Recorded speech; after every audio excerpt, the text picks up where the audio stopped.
being at a place that I was just like asking questions, and I was so intrigued and so excited. And he was just like, whatever you need, I got you. And you know, like when somebody says that, right? But you don't really know if they're like being for real, right? Because it's just a nice thing to say, but you can just genuinely see that it was oozing through his pores, his authenticity, right? And he's originally from New York, so hey, right? He has one of the most largest organizations, fastest growing organizations around the world. He is in charge of launching an entire country, but for me, I say he's in charge of launching an entire continent because he really put an entire continent on the map. He's an amazing father, an amazing husband. Formerly was a restaurant owner for over 20 years. I mean, this man is no stranger to success. He is a multiple six-figure earner, one of the top income earners in our company worldwide on a consistent basis.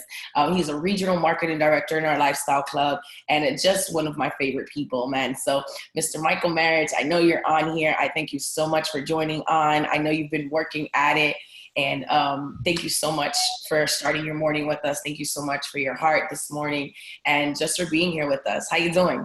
Oh, thank you for that introduction. I'm doing fantastic. Thank you so much. I get a little humbled and I start blushing when you start saying all those good things because that's not what we're all about. But thank you, and thank you for the invite for being here. And I've got my tea going, so I'm on the tea side today. I love it. I love it. I love it. So I know I said a little bit of your story, but for those that not know you, tell them a little bit about you. Tell them, where you were at when you saw World Ventures and kind of just so they can get to know you a little bit today. Absolutely. And again, thank you for the invite. When I saw World Ventures, this was 2011. And on the outside looking in, life was good. We owned restaurants in New York. We owned restaurants in Miami, Zagat rated, New York Times reviewed. We had newspapers, television, people talking about us, man. We were on the Food Network before the Food Network was even cool. So it was amazing on the outside. On the inside looking out, we were working 16, 17, 18 hours a day, working 6 days a week, sometimes 7 days a week. I wasn't a great husband, not because I didn't want to be, I didn't have the time. I wasn't a great dad, not because I didn't want to be, I didn't have the time. We were exchanging time for money. We were caught in the rat race. And one of the first things I ever learned when I had a mentor for the first time, he says, Mike, even if you're in the rat race and you win, you're still a rat. There was nothing going on. We didn't have an end goal. We had money. We didn't have time. And without time, time is probably more precious than anything else. So in 2011, a former waitress of ours, and this is a great story, she finally got up enough courage to show me World Ventures in 2011.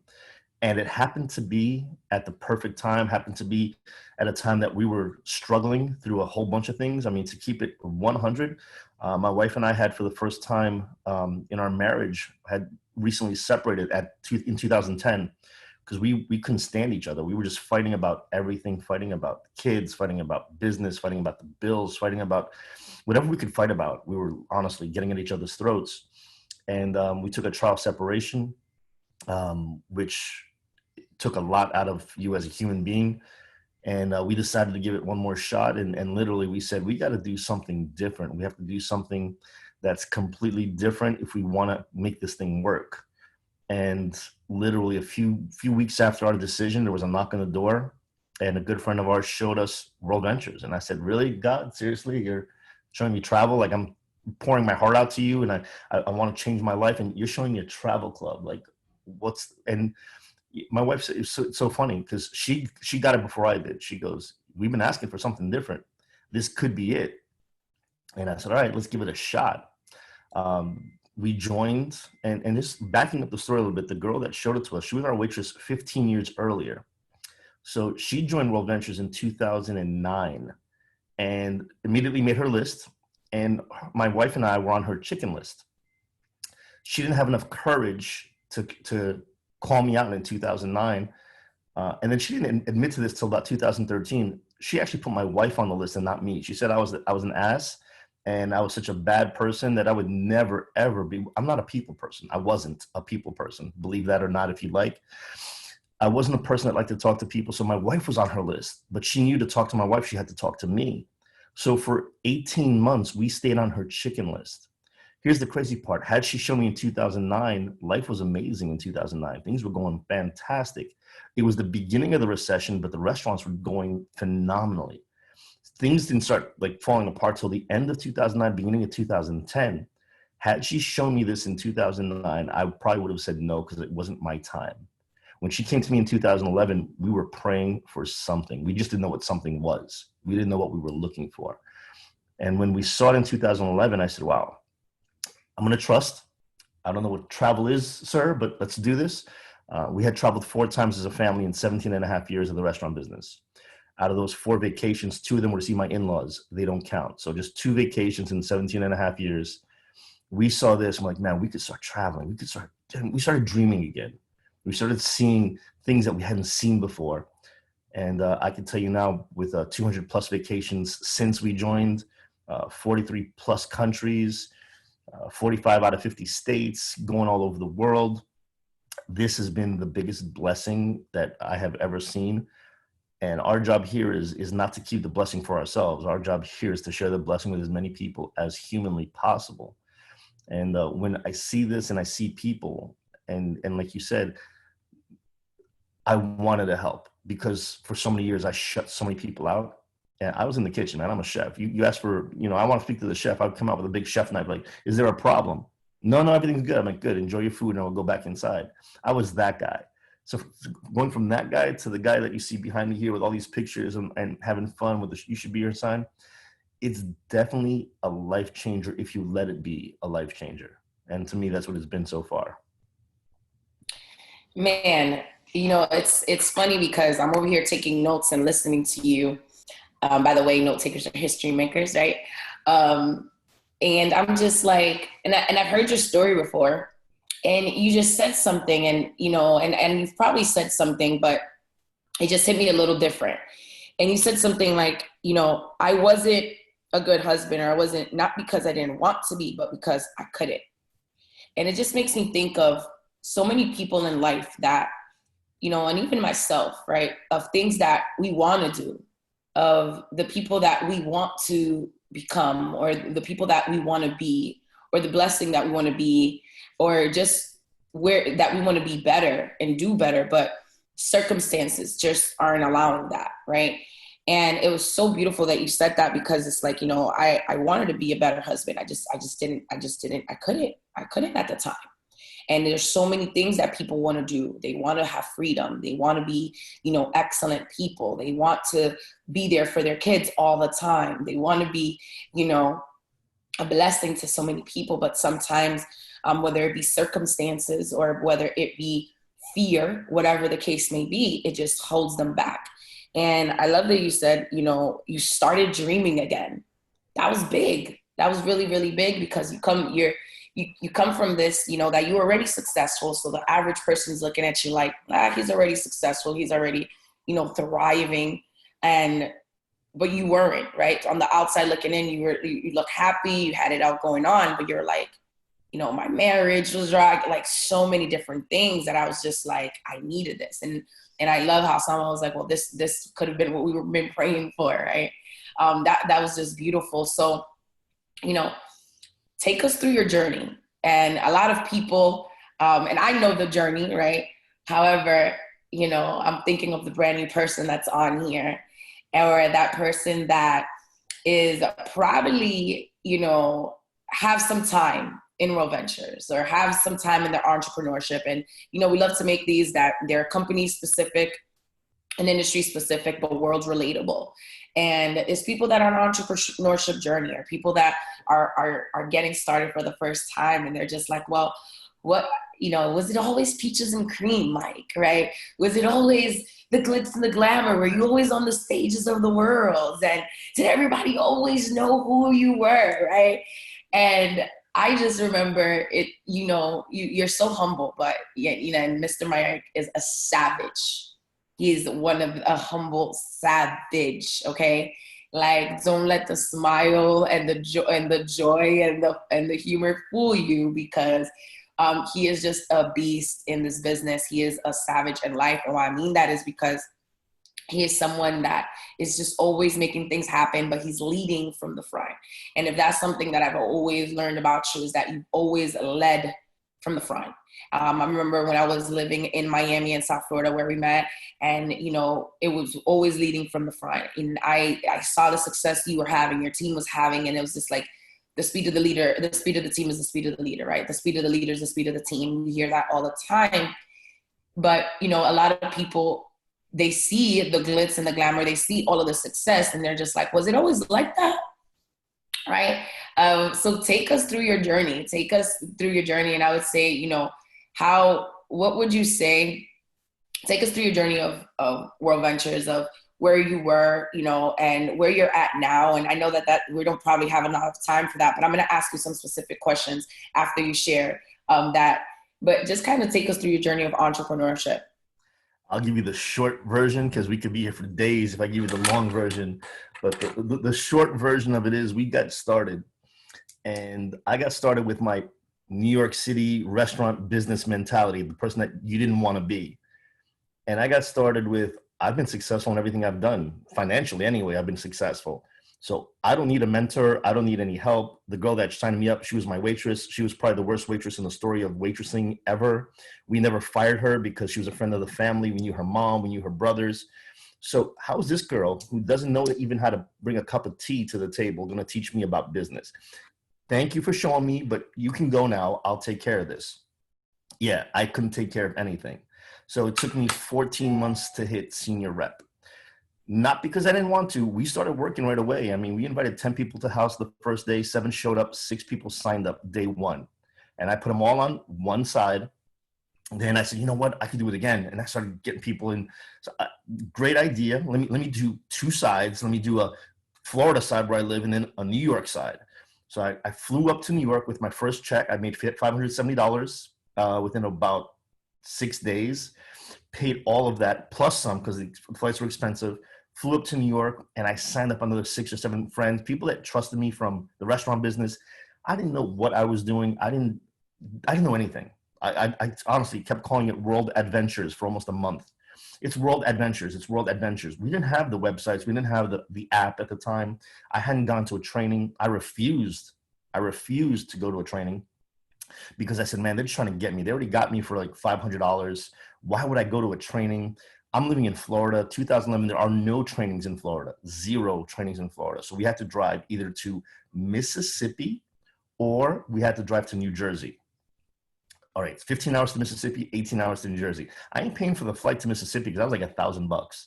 I ain't paying for the flight to New York because that was like $300. But then I had to get a hotel. I was like, you know what? I'll just drive. And you know what? I'm not even going to go. So we didn't go. I started signing up some people in New York. Few of the people I signed up, actually one in particular, who Marcelo, who's still part of the team till today, my right-hand man and my partner in Brazil. Marcelo started having success before me. And I'm like, I signed this dude up. How is he, boom, Marcelo hits 30-30 and I'm still like at 76. I'm like, what the heck, what's going on? Then another person on the team, he hit 30-30 and all of a sudden I'm like 206. And I'm putting people in it on the 6 side and they're dropping off. I'm putting them in and they're dropping off and I'm putting them in and they're dropping off. And I'm like, so we get to November the first year and I'm at 400 on my left side and I'm at 6 on my right side. And then we had a push. We had Yvette Uloa and Dave Uloa were coming into town. They're my upline. I'm like, man, I got to impress these people. And mind you, that whole time from February to November, I went to one major event. I did go to one because the person that signed me up, she goes, you're not having success because all the people that are having success are going to events and you're not going to events. I'm like, all right, where is the event? Vegas? Oh, Vegas. Okay. All right. I'll go to the event. If it's boring, I'll just hang out in Vegas. I went to Vegas and I met the uplines. I met a whole bunch of people. Man, that's when I'm like, oh my God, this thing is big. This thing is huge. So we go back November, Dave and Yvette come in. And talk about humble. I'm on their team and I've put in over 400 people on the team. I haven't put them in, but we had over 400 people on the team. And I go up to Dave and he met me in Vegas and it's a couple weeks later and he doesn't remember my name. My upline, my mentor, if you want to call it, the person that I'm looking up to, he's like, hey, stud. And I'm like, oh, I use that line too. When I don't know somebody's name, I'm like, hey, darling, hey, guy. And I'm like, this son of a bitch doesn't know my name. I'm like, what the heck is going on? So I asked him for some advice. Finally, I said, hey, what do I do? I got one side's got like 400. You guys were coming, so I pushed really hard. I've got like 26 people on my other side, but nobody's working. Yvette Uloa tells me something, and I realized today I don't have to take things literally. She said, fire everyone and start over. I said, okay. I literally called all 26 people and said, hey, if you're not going to do this, get the hell out. Like, if you're not going to work, I don't need you, leave. And I fired 26 people. 6 stayed. I went back down to 6, and 20 quit. And then she calls me. She goes, hey, your numbers went down. What happened? I'm like, I took your advice. I fired people. She goes, no, that was not, no, that's in your mind. This, let him go. I'm like, you didn't say let him go. You told me fire them. And she's like, no, don't do that. I'm like, okay, we could start all over again. We made a whole new list. So this is now the end of November. And I finally, I start inviting people, but now I'm following up with them. So one of the people I invite happens to be a fraternity brother of mine, Luis Ramirez, and I invite him, and he blows me off. Second week, I call him again, he blows me off. Third week, I call him again, he blows me off. Fourth week, I call him again, he blows me off. I called him every single week for 12 straight weeks. 12 straight weeks, I'm calling him. And one day, I'm just like, yo, I'm downstairs from your job, and I want to buy you lunch. And he goes, you're at my job? Yeah. And you're buying lunch? I'm like, yeah. He's like, all right. 12 weeks, and I had to buy him lunch to come see it. I open up my laptop, I get 4 slides in. He goes, why don't you tell me this is what it was? I'm like, why? He goes, I'm in. I'm like, bro, why were you playing so damn hard? He goes, I knew you were trying to sell me something because you were just coming so hard at me, but I didn't want to see it. And let's go. Let's get started. And literally the second person that Lewis puts me in front of is another fraternity brother who we've known each other. I just didn't go to him directly. We didn't have that relationship at the time. Lewis knew him a lot better than I did. And Lewis signs up a gentleman named Max Laura, who happens to be in the room today. And then I'm like, all right, I've learned everything I can do the wrong way. Let me start doing it the right way. And I started telling Max, we got to go to training. We got to do this. We got to do that. And Max did what I did. I ain't going to training. Nope, I'm good. You're going to teach me everything you need to know. You go to training and you teach me. And I'm like, that's not how it works, dude. It's not how it works. And finally got him to go to a Super Saturday in Orlando. He lived in Tampa. Got him to go to Super Saturday in Orlando with Dave Watson and David Townsend, the 2 Davids. And it's him and like 4 other people on the team. And from that point on, from that date in 2012 till now, I don't think Max has ever missed an event. He's gone to every single training. We realized all the things we did wrong. We didn't have a mentor to hold our hands. We didn't have people that were pushing us in the right direction. And it wasn't their fault. I mean, our upline, my upline was in Jersey. I was in Florida. Her upline was in California. She was in Jersey. We didn't have Zoom. We didn't have this way to connect to people and talk. So unless we were face to face, we kind of forgot about each other. So we built it up. And at this point, now we have I had my Florida team fired up. I had my New York team going. And on my New York team, there were a lot of Brazilians. A lot of them were like, all right, we're going to take this to South America. We're going to take this. This is 2012. We actually finally got people, the company, to listen to us. Like, hey, we want to open up Brazil. We got some great ideas. And they just simply look at our face like, nope, not happening. We're not opening up Brazil. We're not opening up South America. That's a no-go. It's not feasible. It's not right now, not where we're going. The product, no one's going to like it. They give us all these BS things that it can't happen. The people that told us no are no longer with World Ventures. The executives that were telling us this isn't going to work no longer work for the company. Because we didn't have access to Wayne. We didn't have access to Eddie. We didn't have access to anyone else. So the only way we could prove that this is going to work is putting in numbers. So we started building it up. We started building it up, building it up, building it up. We built up my left side. We built it up to close to 1,400 people. And because I wasn't the leader that I needed to be, I had someone in my upline who happened to be married, started dating someone in my downline who also happened to be married, but they weren't married to each other. And because of the scandal that happened, and I didn't know how to handle it, and by not knowing how to handle it, I didn't handle anything. I just let it go. I lost almost 900 people on the team within 30 days. They just dropped off. Lesson number 1, if you see something wrong, do something about it. I saw something wrong, and I said, man, if I just close my eyes, it'll probably go away. If I just don't do anything, maybe it'll work itself out. It did work itself out. No action is action. And by doing nothing, I lost almost the whole team. The second time, we built it back again. I'm like, this time we're going to do it right. We're going to do it great. We're going to do this. We're going to do that. We got that side up to 2,700. I was now already a regional trainer with the company.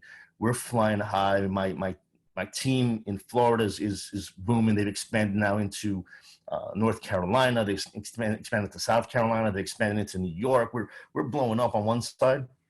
My other side, again, not teachable, not coachable. Even though we had 2,700 people, boom, it fell again. It fell again because of ego. Leaders on the team that just wanted to shine. Leaders on the team that just wanted to be seen and wanted to be praised. And when you praise one and don't praise the other, oh my God, all hell broke loose. And again, not knowing what to do, not being the leader I needed to be, it fell apart again. This one hurt more than the other one because at this point, I was already training, had been training for almost a year. And once you lose, I was probably 13 close to a regional marketing director and lost RMD, lost MD, lost director, and that side went all the way back down to 33 active people. So I was 4 people away from dropping senior rep. But I was still faking it because everyone saw me as the MD, trainer, all around good guy. And I didn't have the guts, I didn't have the wisdom to kind of own it and say, hey, I'm hurting right now. And instead of asking for help, I just said, it's going to work itself out. It's going to work itself out. And what happened then was we went to an event called Go IMD, and Max was actually there with a few people on the team. And man, they see Troy Brown, like, hey, you know Troy Brown? I'm like, yeah, I know Troy Brown. That's my boy. And he goes, oh, introduce us. So we go up to Troy Brown. I'm like, hey, Troy, these are my guys. And before I could finish the sentence, Troy goes, Mike Marich, you still in this thing? You're still here? I thought you quit. And it was a slap in the face in front of all my guys. My guys like, oh, bro, Troy Brown just burned you. All Go IMD weekend, all 3 days. There was a whole bunch of great trainers. I couldn't remember anything. All I remember was I wanted to punch Troy Brown in the face. I was like, this guy, it pissed me off until I got home, and then it pissed me on. I'm like, he's right. Am I still here? I was here physically, but I wasn't doing anything. I was just letting the whole thing take effect. So we went back and we built it up. We built up and lost one side 3 different times. This is the 4th time we've built up my left side. And the 4th time was when we finally got the backing, and people, at the execs, including Wayne and Eddie, finally said, hey, you guys have this huge market of Latinos in the United States, and you're telling us you can do the same thing in country?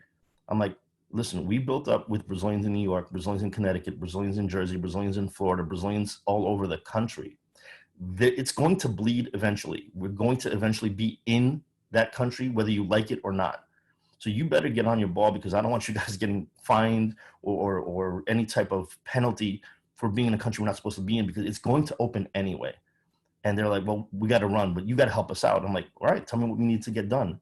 And from 2016 to 2019, we weren't only building the business, we were also dealing with local government. We were dealing with national government. We were dealing with banks. We were dealing with customer service. We were dealing with call centers. We were dealing with all the stuff that a rep never has to deal with ever again. But we had to pay the price and pave the road, because finally, after dreaming about it for 8 years, in September of 2019, it became a reality. And we finally opened up officially, and we started actually signing people up in country. And the story was just perseverance. And the best quote I could probably think of for the whole process is Zig Ziglar: help enough people get what they want, you'll automatically get what you want. So my first couple of years, I was worried about me. Why are my numbers aren't going up? Why can't I be on stage? Why can't I hit IMD? Why can't I do this? Why is everyone against me? Nobody was against me. These were all tests. These were all tests that I had to pass. And without the test, there is no testimony. Everything was a mess. And I've always heard, you can't have a message without the mess. You can't have a testimony without the test. Man, God knows we've been tested. We made a mess. We cleaned up our mess. And today, the best part is, we're creating more people that know from the beginning what not to do more than anything else. I think our strongest part, especially from our team, and I see a bunch of our teammates here, we always say this: listen, we're going to teach you what not to do. Don't do this because you're going to get this. Do more of that because you're going to get the stuff that you want. They're still gonna have to learn on themselves. You're still gonna have to, fall on your face a few times. But that's when Marcus said, which is one of my favorite characters at The View. He asked all the parents, he goes, how many of you taught your kids how to walk? If there are parents in the room right here, if you taught your child how to walk, raise your hand, press that little hand icon on the bottom, raise your hand. If I taught my kids how to walk. Oh, yeah, I did. Yeah, I taught them how to walk. Boom, bunch of hands going up. I taught them. Let's keep it real. And if I offend you, I apologize. You didn't teach them shit. They taught themselves how to walk. How? They watched you. They watched their siblings. They watched their daddy and their mommy walk, and they imitated them. You never went, hey, Billy, here's how you take one step. Hey, Billy, here's how you do a second step. Hey, Billy, watch me. No, they were watching you anyway, and they did what you did. And when they fell, what did they do? They got back up and did it again. They got back up and they did it again. They got back up and they did it again. No parent on the face of the earth ever taught their kid how to walk. You stood next to them. You kept their hands there just in case they didn't get hurt, but you never taught them how to walk. In this business, we're trying to teach our children, our people, how to walk. Let them learn how to walk on their own. Show them how to walk. Show them what you do and let them follow. If they don't get it, they don't get it. Not everyone's built for this business. Great. You know what the cool part is? If they're not built for the business, let them travel, because we got the best travel club in the world. But if they learn to see what you do and do it the way you do, and they learn to walk on their own, you just created a leader. You just built a leader. And that leader, what is he going to do? He's going to teach his teams how to walk. So I know that's the long-winded version of a short answer, but the story has been ups and downs, build teams, lose teams, build teams, lose teams, have your ego checked 17, 18, 19 times a day, get slapped around by your mentors. And best part is you got to stand up and say, that's all you got? Come on, hit me again. Let's go. I love it. Like, I'm over here taking notes and I'm just like, oh, that's good. That's great. Wow. And you said something, and it's just like, it's indeed a story of perseverance, right? No message without the mess, no testimony without the test. And like you said, Zig Ziglar, that is one of my favorites, help enough people get what they want and you'll get what you want. And my question is, it is a story of perseverance. What was going through your mind? What was going through your heart during that time? Because it takes a certain type of person to be able to persist and persevere because a lot of times you're in the middle of it and you're just like, what allowed you to say, I'm going to not throw in the towel. I went from having 1,400, lost 900 of it in less than 30 days. I went from over 2,700 to having, less than, like, what was your mind? Like, what were you thinking during this time? Right. And what was helping you think like that? Or who was helping you think like that? And what were you reading? Like, what were you doing because it takes a certain kind of person. It takes a certain kind of grit, right? For you to be able to do that. So tell us about that. That's a great question, because I've had so many people on my team quit for a lot less. People go out and get 6 no's and like, oh my God, nobody loves this. This sucks. I'm out. I'm done. And I'm looking at them like, you just got to know. They're not saying no to you. They're saying no to their dreams. They're not saying no to you. They're not saying, Mike, you suck. They're saying, hey, I'm not good enough for this. I'm not ready for this blessing. I'm not ready to take the next step. So whenever I get a no, in the beginning, I took it personally. I'm like, what's wrong with you? Why the hell? What? No, you don't know what you're saying. And I'll get mad. And then I realized a no is not a no to me. A no is a no to them, to their dreams. And I mean, this book, I don't know if you can see it. Let me turn off the background, because my background is, turn this off so you can see this. But this book, it's tattered. I've read this thing probably, I don't know how many times, but inside there's a chapter, and I always have it outlined, and I don't know if you can see it, 6 ways to turn desires into gold. 6 ways to turn desires into gold. And you just have to establish what you want. You have to establish exactly what it says. And I'll even read it just real quick. What it says, what are the 6 things you need to do? First, fix in your mind the exact amount of money you desire. And I just switch that to the exact what I want out of life, exactly what I want out of this life. What do I want? I want financial freedom. What does that look like? I want a house. What does my house look like? My house is on the beach. My house has 5 bedrooms, 4 bathrooms. My house is a 3-car garage. In that garage, what kind of cars? Be specific to what you want. Second, determine exactly what you intend to give in return for the money you desire. What do you want to give for that? What am I giving for that dream? What am I going to give? I'm going to give everything. Yeah, the name of the book is called Think and Grow Rich, if you didn't get that. It's Think and Grow Rich by Napoleon Hill. The third thing, establish a definite date. When we said we're going to open up Brazil, we asked corporate, was like, do you guys want to open up in June or July? And I'm like, we're opening up September 7th. And Eddie goes, what's September 7th? I'm like, that's Brazilian Independence Day. So we're going to open up on the day that Brazil's been independent from everything. So it's going to be financial independence. It's going to be symbolic. So we're not opening up in June or July. We're opening up in September 7th. And we fought tooth and nail because even though they said we're going to open in June or July, they weren't ready. August, they weren't ready. September 1st, it wasn't ready. We worked literally for the last 6 days, 24 hours a day to get everything done by September 7th. And he goes, can we open on the 8th? And I'm like, absolutely not. You're opening on September 7th. And there's no question about it. And Eddie goes, you know, I'm the president. I'm like, Eddie, I don't give a shit who the fuck you are. We're opening up on September 7th.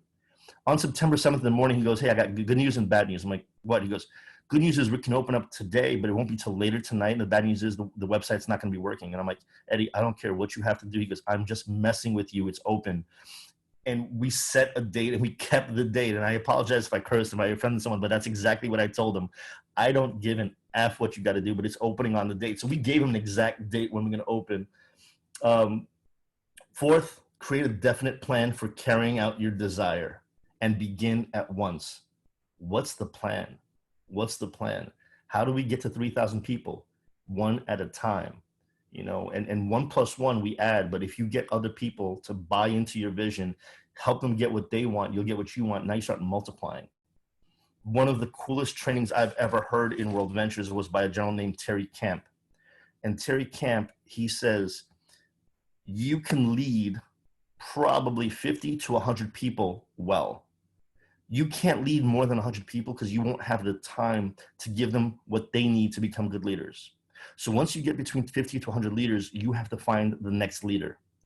So if you want to have 200 people on your team, you need 2 leaders. You want to have 3 people on your team, you need 3 leaders. You want to have a team of 1,000 people, you need 10 really strong leaders. You want to have a team of 10,000 people, you need 100 really strong leaders. So now, along the way of just not teaching and showing, we're creating leadership. You don't have to be in the front to be in the front. You don't have to be on stage holding the mic to have the power. You know, sometimes leading is showing people the way, but getting out of the way. If you want people to follow in your footsteps, move your damn feet. Get your foot out of the way. Let other people shine. Let other people go up and have their say. It's been probably, I don't know, 2 years since I've led a team call. I let other people lead the team calls. I don't need the shine. I want them to get the shine. I want them to do that. So that was number 5. That was number 4. Number 5 is write out a clear, concise statement of the amount of money you intend to acquire. Name the time limit for its acquisition. State when you intend to give it, what you intend to give in return. You know what? This ring, you know, Pam earns $100,000. It was a goal. It was a goal because, man, I needed that. And I never got it because I needed that. When I changed it to, hey, my team needs to see someone get there, and it became a whole different goal. We were working in 2017 with the team in South America ready to open up. And we were also working with a team in Asia. And I'm ready to fly. And the team in Asia was my big side. That was a side I don't cycle on. I don't make any extra money on. That was no benefits. It was just somebody on my team needed help in Asia. And I'm like, man, all right, let's go. I'm going to separate 6 days. Let's go to work. And he goes, yeah, but you're so close to getting your 100K ring. Shouldn't you be working at home? And I'm like, if it's going to happen, it's going to happen. Let's go to Asia. Let's go to work. We went to Asia in 2017. I got the email when I was in Asia that we hit the 100K ring because we were working. But while I was working over there, remember the kids, they learned how to walk on their own. Now they saw, you know, whoever their mentor was walking on his own in a different continent. I was walking on a different continent, doing speeches for somebody else, doing what we needed to do. And they were like, okay, let's go to work. And then my team here started putting in the work. And number 6, read your written statement aloud twice daily, once just before going to sleep at night and once after arising in the morning.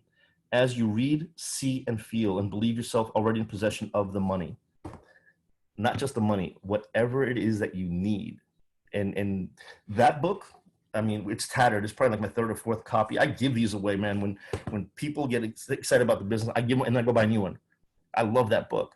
But another book that I've read probably in the last 12 months called The Morning Miracle with Hal Elrod. The Morning Miracle, Hal Elrod used to work for Cutco, another company in network marketing. He's got a fantastic story, and The Morning Miracle is basically his blessing and how he went from all the distractions and how to focusing and how to building his team up. And he called it The Morning Miracle. And what he did was he has whatever time you get up in the morning, you know, whether you're an early morning riser or a late morning riser, whatever it is, give yourself an extra hour. So if you wake up every day at 7 a.m., wake up at 6. It's going to hurt, man. It hurts because I'm not a morning person. So it's painful at first, but I am not a morning person. But whenever I get up, it's an extra hour that I wasn't planning on doing anything. So take that extra hour, and in that hour, you break that hour, the 60 minutes, you break them down into 6 10-minute segments. The first 10 minutes of your day is silence. Just let your mind just sit there and just dead silence. The next 10 minutes is affirmations. So all the things I wrote down, all the things I need to say, there'll be 10 minutes of affirmations. The next 10 minutes, visualize. Visualize how your day is going to go. Visualize those phone calls you're going to make. Visualize how you're going to get these things done. The next 10 minutes is exercise. This one I struggle with. So my exercise is walking. Like I'll take my headphones, I'll put on a good audio, and I'll walk. Next 10 minutes, reading. Man, grab a book.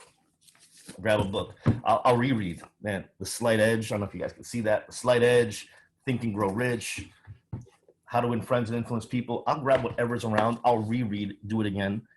And the last 10 minutes, write. The last 10 minutes is take your journal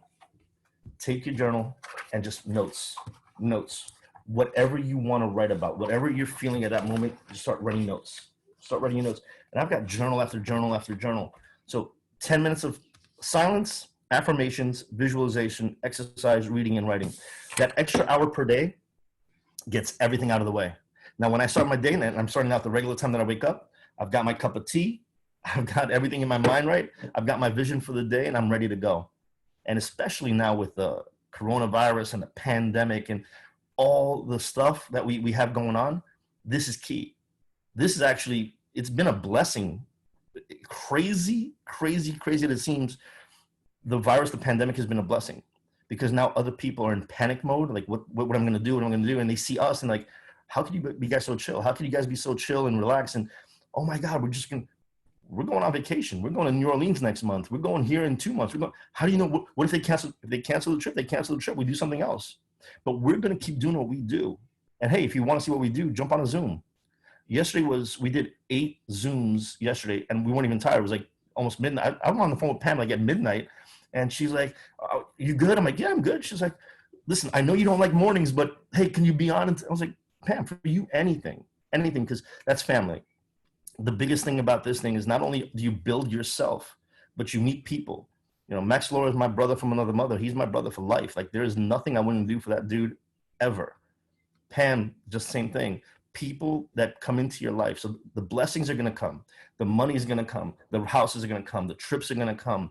Everything is going to come because you've already visualized it. You already know it's coming. The biggest blessing are the people you meet, the prizes along the way. And again, replaying conversations I've had in the past, one of the most powerful things I've ever heard was Darren Walker. We had a private conversation, and I'm sure he's not going to mind me saying this. And I said, man, if you could do it all again, what would you do different? He goes, on my way to IMD, the only thing that I actually remember that I could tell you in my heart was the 6 minutes on stage when I got to say thank you to being IMD. I didn't enjoy the run the way I should have.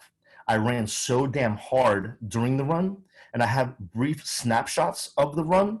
I can remember certain moments of the run, but I didn't enjoy the run the way I should have, because I'm never going to get that run back.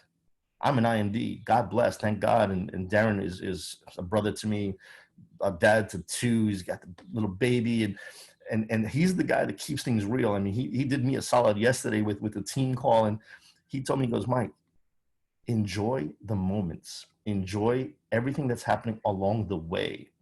Take snapshots, take pictures, and we do. We're great at this on vacation. Do it right now. You're in a room with almost 100 people. Take a snapshot. Take a selfie. You and the computer. Remember the moments along the way that made a difference. Remember the trips. Remember the conversations. Remember the meals. Remember, I'm never going to forget going into Puerto Rico with Pam and training. Man, I don't speak Spanish. That's like my worst. I mean, I shouldn't say that. I speak Portuñol. So it's a mix between Portuguese and Spanish. But when they invited us to come down and train, and I got to be on stage with Pam, the training, I don't remember the subjects. I remember the feeling. I remember after the event, people running up to Pam and hugging her and like, oh, Dios te bendiga, you bless you. Oh my God, you were amazing. And people hugging on Pam and hugging on me and taking pictures and all that. That's a prize along the way. Going back to one of my favorite audios of all time, of any industry, of any business, Martin Ruoff, prizes along the way. When you get to where you got to get to, you're going to get there. Remember the things that happen along that route. Remember the things that happen along the way to get to where you want to go to. Enjoy the journey. Embrace the journey. Each part of this is important. And I know I'm going off on a whole bunch of different angles here, Pam, but I start remembering things and trying to throw as much information in there as possible. And I've heard different leaders, and it depends on their color and how aggressive they are. And they're like, man, you know, for you to get somewhere, you got to show them the way first. And, you know, you can't let anyone, you know, step ahead of you. And sorry, I disagree. I mean, we've made so many mistakes. And I think that's one of the reasons Mark keeps me on stage. We gave sales away. We gave lineages away. We didn't know what we were doing. We hit RMD in our first position. We hit RMD in a second position. I don't talk about it, but if I would have done things the right way, we should have hit IMD 3-4 years ago. I didn't know what we were doing. I didn't have a mentor. I didn't know anything, and we built it wrong. So as an RMD, we've already been able to produce or help build 2 IMDs. We helped build 3 national marketing directors. We have 7 RMDs on the team. So the fact that they say you have to hit the rank first before you show someone else, how do you expect someone else to pass you? I'm not worried about the rank. I'm not worried about any of that. All I'm doing is building people that are better today than they were yesterday, helping people get better, helping people elevate. And then going back to the quote, help enough people get what they want, you'll automatically get what you want. So there is no way I'm going to say no to anyone that's asking to get better. So even though I love to sleep and I love the mornings, if you ask me to wake up at 4 a.m, I'm getting up at 4 a.m. Max, don't get any ideas. I know I love you, but don't ask me to get up at 4 a.m. But if I had to, you know I would. Man, oh man, like I'm over here taking notes, and I just, you know, sometimes you feel like when you do these calls and it's everybody, you get something different, right? And you just don't know what you need to hear until you listen to it. And you have just beyond blessed me and impacted me, and just spoke to things that I needed to hear. And it's funny that you said that, because we hear that all the time.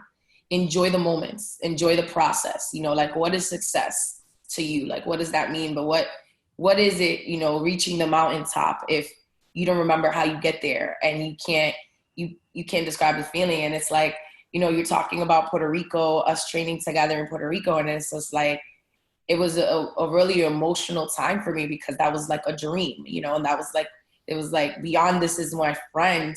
This is one of my mentors. This is one of the people from the very beginning that we said like, yo, one day we're going to be training somewhere. Right. And it's just the beginning, but it's just a beautiful thing. You know, you said so much, and, you know, thank you for sharing. Thank you for sharing. You know, it's funny. I'm also reading Think and Grow Rich we have me and two of our teammates. We watched the Bob Proctor, and he was like talking about, you know, reading it for 90 days, the chapter on auto suggestion. So immediately when you were talking about the desire and the 6 things, I was like, oh, chapter 2. All right, I know which one that is. And it's just how funny how, you know, it always makes sense when you look back and you can connect the dots along the way, type of deal. And just knowing that you're just in alignment with everything you're doing. And I love the fact that you were talking about that book, The Morning Miracle. I'm definitely going to order it. By the way, everybody, I put the title, the author in there, Hal Arad. And talking about the first morning, and this is why it's so important to how I said this call is like, you just never know what you're going to listen to that is going to impact you. Like, I thought I had a great morning routine, right? I thought, you know, I do my prayer and my worship and my meditation and my reading.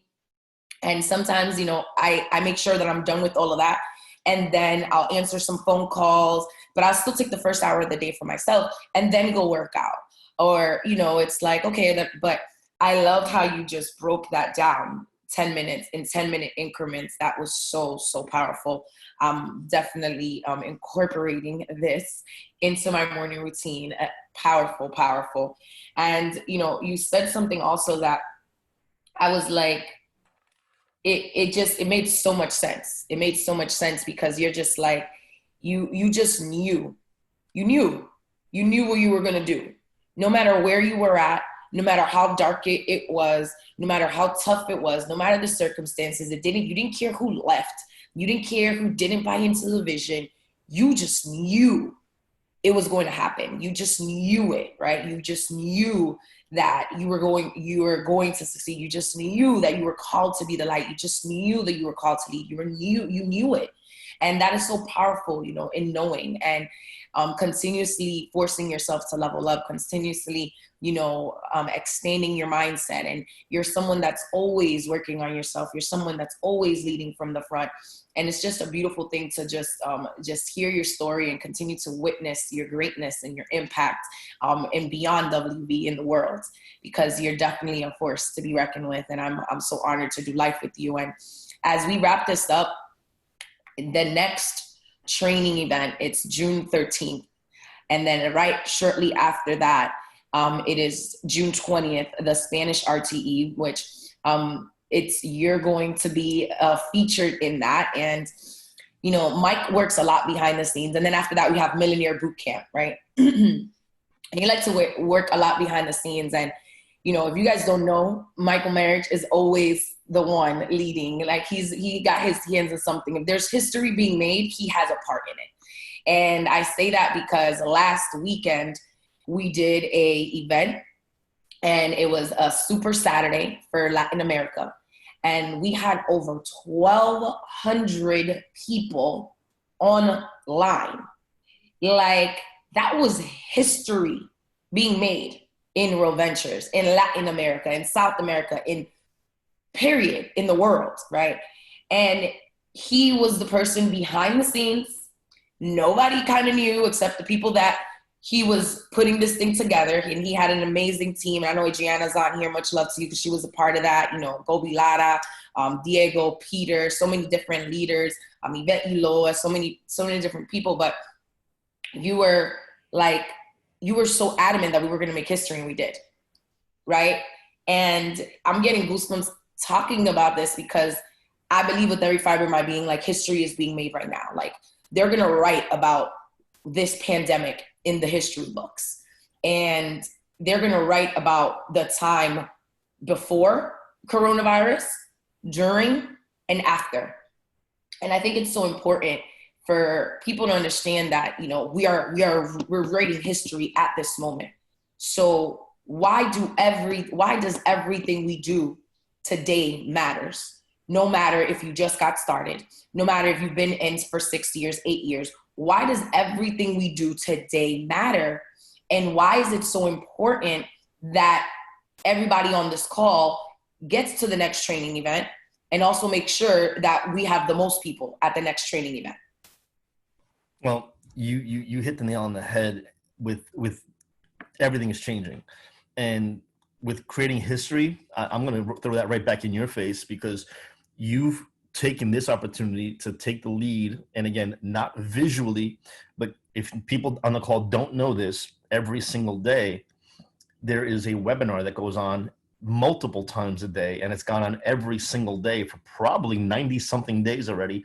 And that's been because Pam said, I'm going to do something. And in the beginning, she was borrowing other people's rooms because we didn't have capacity. She went out and got her own Zoom room. Like, her Zoom room is not hers. It belongs to the world. Like, everyone uses her Zoom room because she's putting it out there. You surround yourself with world changers. Surround yourself with people that don't accept mediocrity. Surround yourself with people that are like, you know what? Life is going to be too damn good. And we say this in the presentation a lot. In 2000, Netflix came out and went to Blockbuster, and they offered their platform to Blockbuster. Said, hey, listen, we don't have enough money to continue. We don't have investors. We want to sell you what we have so far. Right now, all it is a DVD rental company, but we expect to have, not only DVDs, but eventually we're going to stream online. We're going to have and create our own content. One day we're actually going to produce our own content and maybe even, go up for an Oscar and all these awards. And Blockbuster was like, yeah, that's not going to happen. $40 million bucks. No, yeah. Keep your platform. We're Blockbuster. We're good. We're not going anywhere. We're the solid number one. No one's going to kick us off our perch. Imagine if this pandemic hit in 2003 and you had to go, Blockbuster would have to be an essential. You'd have to go out and rent your DVDs or videos, because I know a lot of people are watching Hulu and Netflix and all that stuff. Blockbuster is gone. They're out of business. They're nowhere to be found. Netflix was evaluated at the beginning of March at $187 billion. They almost sold for $40 million. They got evaluated at $187 billion. On March 1st of this year, Netflix was more valuable than Disney. That has never happened in the history of entertainment. Netflix was valued bigger than Disney. Why do I say that? Is because right now, and we say this like, oh, we're writing history. You don't understand. Wayne didn't come into the travel space to be another player. He said this over and over again. He came to change the travel industry. What's about to happen right now is unprecedented. People are going to write about this time because, you know what? Nobody knew what was going to happen during Corona. Before Corona, people weren't even looking at us. People like, oh, I'm good. I have a steady job. I'm stable. 40 plus million Americans with no job right now, asking for unemployment. People are not stable. People don't know what the hell's going to go on. Follow strength. Strength follows strength. And the strength that I see is when Wayne gets online, like he did a couple days ago, and just put it out there. This is the beginning. Today will be the worst day ever in the history of World Ventures because it's just going to get better from here. When we look back, like, man, remember during the virus and we had these, the gold, the silver, and the platinum, the titanium? Yeah, it sucked. Why? Because whatever's coming next is even bigger.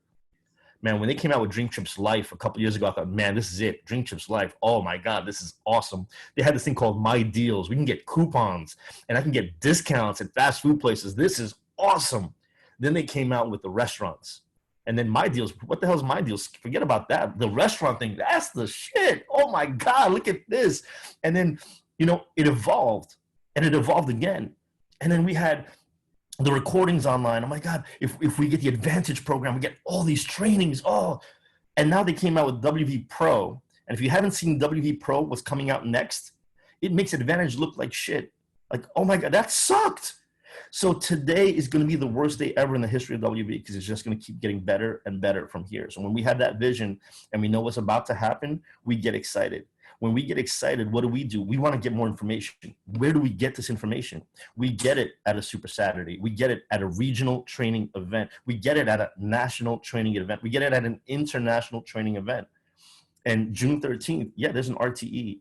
I'm not sure if you know this, and I know there's a couple of RTE trainers in the room right now. I saw Dana James here earlier. There's a bunch of RTE trainers. I love them all. There's probably close to 100 certified RTE trainers in the US, probably about 250 certified RTE trainers worldwide. They chose 7 people out of 200 plus options to train on June 13th. You have this lady right here in front of your screen. She's going to be one of those featured trainers coming up on June 13th. She doesn't take that lightly. Sometimes when someone's that close to us, sometimes when the leader is right in front of us, we have a tendency to take it for granted. Don't take who you have in front of you for granted. Don't take Pamela Pacheco for granted. Don't take Dana James for granted. Don't take Adriana Clementino for granted. Don't take Maximo Laura for granted. These people are here for a reason. They're here to bless you. Recognize that. Recognize the fact that she doesn't have to get up at 8 o'clock in the morning on Tuesdays and Thursdays to do a call. She loves it, but she doesn't have to. She's doing it because she has a bigger purpose in life. When June 13th hits, we're going to have announcements. Besides the training, which is going to be amazing, there are going to be announcements. These announcements are going to stroke your business. And yesterday we had a team call, and Max Laura mentioned Jay Peso. Jay Peso was talking about sports. He goes, man, I love sports, but I love watching things live. Some people like to record it. They go home later. They already know the result. They're going to watch the replay. They might skip over the commercials, whatever. There's something about watching something live, right on the spot, right when it happens, the feeling you get when it's there in your face. Training is the same thing. This call, man, maybe it's recorded. Maybe someone could see it later on. It's going to be good. Hey, it's a good recording. I want to watch it again. But it doesn't give you the same impact until you watch it live, when you watch it right there with your very own eyes.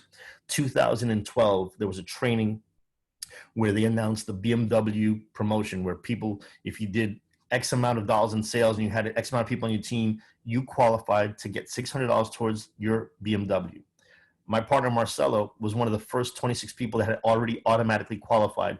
At the event, he went, he paid, he sat down, he was having a cup of coffee, his name came on the screen, he had just won a BMW, paid for by the company. He went nuts. He said, man, I'm never missing another event. I didn't even know I was going to get a car. I came there just for training, and he wound up driving off on a brand new BMW. You know, a couple of years ago, we raffled off an i8 at an event. Like, things happen at events that you would never, ever expect. And people are like, man, but you guys get the inside scoop. You get the inside scoop when you start putting in the work. You start putting in the work, you start changing your circles, the people that you're surrounded by, the phone calls you get on a daily basis. I'll tell you one of the coolest days of my life, and it sounds stupid.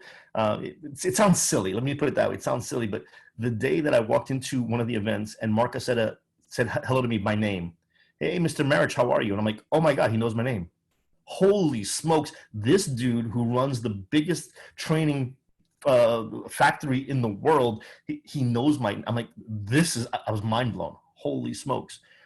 It's silly, but the day that Wayne comes up to you and asks you, hey, how's your wife, Selma? How's your son, Christian? How's your daughter, Melanie? I'm like, this guy remembers the name of my kids.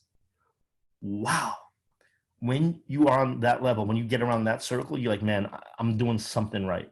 When you're surrounded by the people. Someone asked here, who are my mentors? I have so many. I mean, I take the good from the people that are around me. I talk to people on a daily basis. I pull a little bit from everyone. Martin Ruoff and Mark Aceta and Troy Brown. And there's so many you could choose from. You know what? And the mentor doesn't always have to be that older father figure. I learned from Pam. Man, she came on Saturday and did a training in Spanish that blew everyone away. I mean, Yvette was asking me, she goes, I've seen her, but I've never trained with her. Holy smokes, she's freaking good. I was like, she is. So you sit there, you never know when that inspiration is going to come. You never know when that person's going to come. It's going to say that one thing that flips, changes things. And I get inspired by upline, downline, sideline, crossline. If you have something to say and it's impactful and I'm ready to listen, and that's the thing, be ready to listen. You never know when that moment's going to come. Sheesh, be ready for the moment. And if you're not present, you don't know if that moment will be your present, right? Man, Mike, I really, really, really, really appreciate you. Thank you so much for blessing us. I'm just like at a loss for words, and that's not easy for me because I always got something to say. Absolutely impactful call. Yes, Katie Ann, thank you so much for being on here. If there's anything else that you want to leave everybody with, the floor is yours. Any closing remarks? But again, thank you for blessing us, brother. Appreciate you and your family. God bless you, and may he continue to empower you and encourage you as you continue to empower and encourage the world. Thank you for being a light in my life. Thank you for being a light in everybody's life that is blessed enough to be around you. So thank you again. The floor is yours. Live your life. Oh, there you go. The mic was off. I said, there's not much else to say after that. It's live your life the way you want others to live their lives. Treat people well. Do right by people. Don't go off and be egotistical. I saw Jessica online earlier, and it's so funny. We were at the airport together in Arizona, I believe, and both our flights were delayed. And I just said, hey, what are you going to do? She's like, oh, I'm just going to sit down and charge my phone. I'm like, all right, come with me. She's like, where are we going? I'm like, let's go to the lounge. And she goes, the VIP lounge? And I'm like, yeah. She goes, is that expensive? I'm like, no, because as you learn how to travel, you get certain perks. And come on, let's go to the lounge. And I have been to like 1,000 airport lounges. It was just like, okay, cool. She was like, this is how the other half lives. Oh my, this is awesome. She's taking video. And I'm like, I forgot how cool it was the first time it's impactful like that. The first time that you get something like that. So let people see things that you haven't seen before. That's why I love mentors. Like the first time I saw Martin Roth pull out his Black American Express card and just throw it on the table, and people like the doors opened up and all of a sudden there's perks. And I'm like, I got to give me one of those. Show people that there's so much more to life. Show people that there's so many other things. And it's not just, perks at a hotel lounge or an airport lounge or stuff like that. Just that life can be lived at a different level every single time. There's always another level. There's always another gear. There's always something else to go for. And you have good days and bad days, man. Make every bad day into a good day. Take whatever happened bad, but take something good out of it and plant it for the next one. So Pam, thank you again for the invite. I appreciate it. I'm going to finish up my cup of tea, maybe make some Bustelo later, and enjoy the day. Thank you again. Stay blessed, and I'm sure we'll talk soon. Thank you. Everybody, please go show Mr. Marich, a.k.a. Mr. Michael Marich. Please go show him some love. His Instagram handle is the same as his name. I'm going to put it on here really quick. Please go show him some love. And the recording will be, I know some people are asking me, in the next 24 to 48 hours. Again, this has been your Breakfast Club call for today. And hope you guys have a blessed day. Thank you so much again, Mike, for being a light. Thank you for blessing us. Great morning, everybody. Happy Thursday.